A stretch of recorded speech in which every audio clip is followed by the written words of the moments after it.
Oke, Bapak Ibu. Jadi modul ajar, saya ulang kembali, adalah sejumlah alat atau sarana media, metode, petunjuk, dan pedoman yang dirancang secara sistematis dan menarik. Modul ajar merupakan implementasi dari alur tujuan pembelajaran yang dikembangkan dari capaian pembelajaran dengan profil pelajar Pancasila sebagai sasaran. Jadi memang baiknya Bapak Ibu itu mengupas capaian pembelajaran, kemudian alur tujuan pembelajaran, baru ke modul ajar. Modul ajar disusun sesuai dengan fase atau tahap perkembangan peserta didik, mempertimbangkan apa yang akan dipelajari dengan tujuan pembelajaran dan berbasis perkembangan jangka panjang.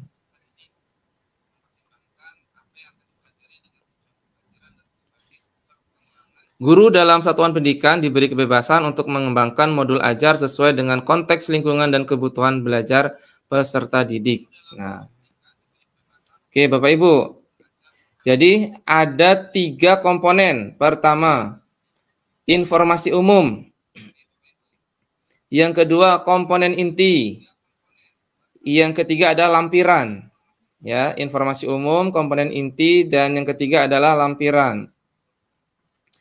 Kita lihat informasi umum ada apa saja. Ada identitas seperti biasa. Nama penyusun, jenjang sekolah, kelas, alokasi waktu.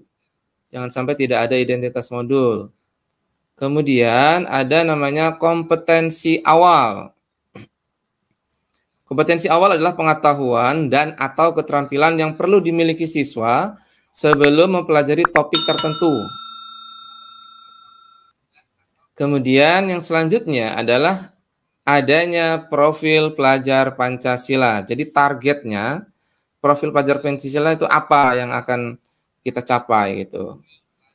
Kalau kita tahu ada 6 dimensi ya Bapak Ibu.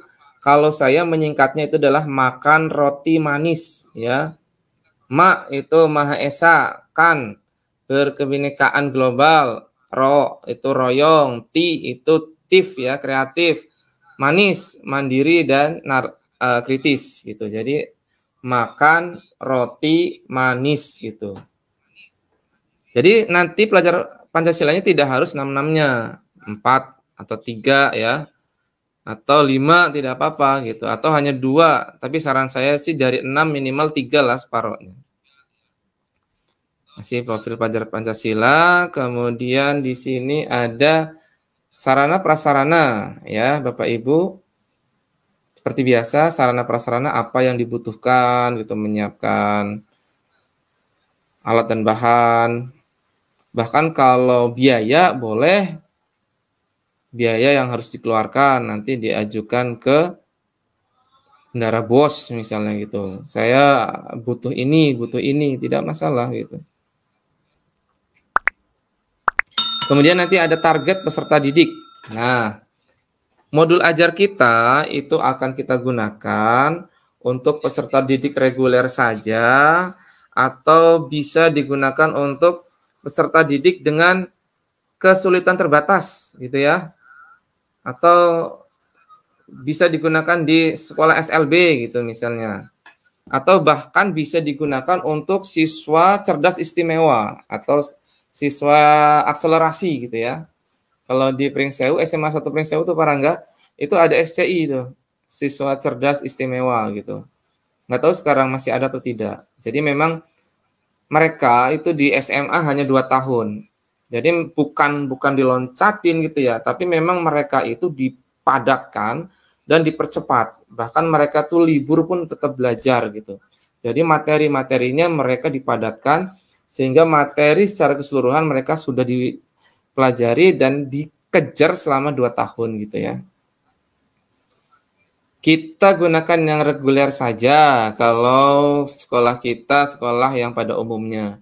Atau kalau sekolah kita itu adalah sekolah inklusi juga, boleh peserta didik reguler, peserta didik dengan berkebutuhan khusus, boleh. Nah, ini ada model pembelajaran ya. Bapak Ibu boleh menggunakan model-model yang Bapak Ibu kenal seperti PBL, kemudian PJBL, STEM ya, kalau STEM pendekatan ya cenderung ya. Kemudian inquiry, discovery atau model atau metode boleh. Nah, ini modanya ya. Nah, modanya ini daring atau luring. Silakan Bapak Ibu sesuaikan. Jadi nanti ada model, metode, moda gitu. Tujuan pembelajaran, insya Allah Bapak Ibu bisa buat. Kemudian pemahaman bermakna, ya. Kira-kira kita belajarnya untuk apa gitu, maknanya untuk apa gitu. Nih, makhluk hidup beradaptasi dengan perubahan habitat gitu. Kalau saya itu manusia dapat melihat karena adanya cahaya. Nah, ketika kita akan menyampaikan materi cahaya, kita sampaikan pemahaman yang bermakna itu. Kemudian pertanyaan pemantik. Nah, ini pertanyaan yang membuat penasaran, yang membuat peserta didik itu ingin belajar lebih lanjut gitu ya. Kemudian kegiatan pembelajaran Bapak Ibu sudah bisa lah. Ini intinya adalah membuat langkah-langkah ya. Pendahuluan, inti, penutup. Kemudian asesmen. Asesmen ini ada 3. Diagnostik, kemudian formatif, dan sumatif. Nah, ini masih asesmen. Kemudian pengayaan dan remedial. LKPD. Bapak Ibu, nanti Bapak Ibu kalau kesulitan membuat LKPD di Canva banyak. Kemudian di sini ada bahan bacaan. Nah, Bapak Ibu untuk bahan bacaan bisa mencari di Google atau bisa mencari di ChatGPT dan lain-lain ya. Sekarang AI sudah banyak, silakan cari bahan bacaan. Jangan lupa kalau Bapak Ibu mengutip gambar atau mengambil materi dari manapun, sertakan daftar pustakanya. Jangan sampai tidak menyertakan daftar pustakanya. Kemudian glosarium, kumpulan istilah-istilah, dan terakhir adalah daftar pustaka.